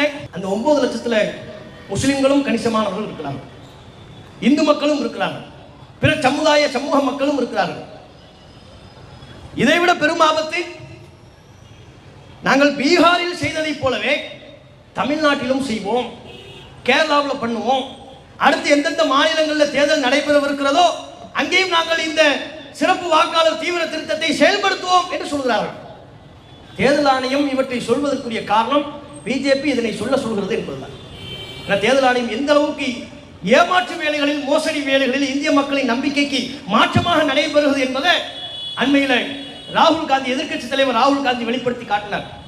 கர்நாடகாவில் பெங்களூர்ல மகாதேவபுராங்கிற ஒரு தொகுதியில் 1 லட்சம் போலி வாக்குகள். எப்படி தேர்தல் ஆணையத்துக்கு தெரியாம போச்சு? 1 லட்சம் போலி வாக்கு. அது எப்படி தேர்தல் ஆணையத்துக்கு தெரியாம போச்சு? இன்னைக்கு ஒவ்வொருத்தனுக்கும் வாக்குரிமை தருவதா இருந்தா அந்த ஆவணம் இல்லை, இந்த ஆவணம் இல்லைன்னு 9 லட்சம் பேரை வாக்குரிமை லிஸ்ட்ல இருந்து தூக்கி இருக்கிறாங்க. ஆனால் பெங்களூர்ல மகாதேவபுராங்கிற தொகுதியில 1 லட்சம் போலி வாக்காளர்கள் உள்ளே நுழைஞ்சிருக்கிறோம். அதுல பல பேருக்கு வீட்டு அட்ரஸ் என்ன? 0. வீட்டு அட்ரஸ் 0. இங்க நமக்கு எதை ஏத்துக்க மாட்டேங்கிறாங்க? ரேஷன் கார்டு கொடுத்தா ஏத்துக்க மாட்டேங்கிறாங்க, ஓட்டர் ஐடி கொடுத்தா ஏற்றுக்கொள்ள மாட்டேங்கிறாங்க. பெங்களூர்ல வீட்டு எண் 0ன்னு சொன்ன பல பேருக்கு வாக்குரிமை கொடுத்திருக்கிறாங்க. அது எப்படி வீட்டு நம்பர் 0 இருக்கும்? 10ஆம் நம்பர், 20, 18A, 20B, இப்படி ஏதாவது ஒரு நம்பர் இருக்கணும்ல. 0ங்கிறது ஒரு நம்பரா? தேர்தல் ஆணையம் ஆமா அது ஒரு நம்பர்னு சொல்லி பல பேருக்கு வாக்குரிமை கொடுத்திருக்கிறாங்க. வீட்டு முகவரி பொய், இல்லாத ஆளு, செத்து போன ஆளு, உயிரோடு இருக்கிறவனை சாகடிச்சு இல்லைன்னு சொல்றது, உயிரோடு இருக்கிறவனெல்லாம் இல்லைன்னு தேர்தல் ஆணையம் சொல்லிவிட்டது. இப்படி பல பேருடைய வாக்குரிமையை பறித்துக் கொண்டிருக்கிறார்கள். அதே வேளையை தமிழகத்திலும் செய்ய காத்துக் கொண்டிருக்கிறார்கள். நாம் விழிப்புணர்வோடு இருக்கணும். இப்படி இந்த நாட்டில் முஸ்லிம்கள் பல்வேறு பங்களிப்புகளை செய்த நிலையில முஸ்லிம்களின் உரிமை பறிக்கப்படுகிற ஒரு அவலம் இந்த நாட்டில் நடைபெறுகிறது. ஆங்கிலேயர் காலத்தில் நமக்கு இடஒதுக்கீடு இருந்தது, இப்போது இடஒதுக்கீடுக்கு போராட வேண்டிய நிலை இருக்கிறது. தமிழகத்தில் 3.5% இடஒதுக்கீடு, இதை 7% அதிகப்படுத்த வேண்டும் என்று தொடர்ச்சியாக நாம் கேட்டுக்கொண்டிருக்கிறோம். இன்றைக்கு வரையிலேயும் அந்த குரலுக்கு அரசு, ஆளுகின்ற அரசு, அது திமுகவாக இருந்தாலும் அதிமுகவாக இருந்தாலும் செவி சாய்ப்பதில்லை. கல்வியில நாம பின்தங்கி இருக்கிறோம், அதிகாரத்தில் நாம் பின்தங்கி இருக்கிறோம். 234 தொகுதி இருக்கிறது. நம்முடைய சதவீதம் தமிழ்நாட்டில் மாத்திரம் 10% மேல இருப்போம். ஆனால் நம்முடைய சதவீதத்திற்கு ஏற்ப நாடாளுமன்ற பிரதிநிதிகள் இருக்கிறார்களா? 40 எம்பில ஒரு எம்பி முஸ்லிம், 40க்கு 1 தான் எங்க சதவீதமா? போராட வான்னு கூப்பிடும் போது, இந்த நாட்டிற்காக உயிரை கொடுக்க வேண்டும் அழைப்பு விடுத்த பொழுது எங்க சதவீதத்தை விட மேலா கொடுத்தோம். ஆனால் நம்மை அதிகாரத்தில் அழகு வைத்து பார்க்க வேண்டிய இந்த காலகட்டத்தில் 40ல ஒரு எம்பி, அதுக்கு மேல கிடையாது. அமைச்சரவை பொறுத்தவரையிலையும் விரல் விட்டு எண்ணக்கூடிய முஸ்லிம்கள், அதுவும் தேவனா வைப்பாங்க, தேவைன்னா டக்குன்னு தூக்கிடுவோம். முஸ்லீம்களை பந்தாடுறது தான் ரொம்ப ஈஸி. ஆவடி நாசர் அமைச்சராக இருந்தார். திடீர்னு ஏதோ கீழே இருந்து கல் எடுத்து 6 மணியை போட்டாராம். உடனே அமைச்சர் வந்து தூக்குறது, திரும்ப அமைச்சருக்கு வாங்குறது. முஸ்லிம்களை பந்தாடுவது இவர்களுக்கு மிக மிக இலகு. மஸ்தான் அமைச்சராக இருந்தார், தூக்கி விட்டாங்க. அப்ப அமைச்சரவையில் எங்களுடைய பிரதிநிதித்துவம் குறைவாக இருக்கிறது, ஒட்டுமொத்த முஸ்லிம்களின் இடஒதுக்கீடு குறைவாக இருக்கிறது. இதுல எல்லாம் அதிகப்படுத்தி தர வேண்டும் என்கிற கோரிக்கை காணல் நீராக மாறிவிடக் கூடாது. தொடர்ச்சியாக இந்த அரசுகளுக்கு நாம் அந்த கோரிக்கையை முன்வைத்து நம்முடைய இடஒதுக்கீட்டு சதவீதத்தை அதிகப்படுத்த வேண்டும். அதற்காக ஜனநாயக ரீதியிலான குரலை தொடர்ச்சியாக குரல் கொடுத்து வர வேண்டும் என்பதை இந்த நேரத்தில் தெரிவித்துக் கொண்டு என்னுடைய உரையை நிறைவு செய்து கொள்கிறேன். வாகுர்தாவான் அல்ஹம்துலில்லாஹ்.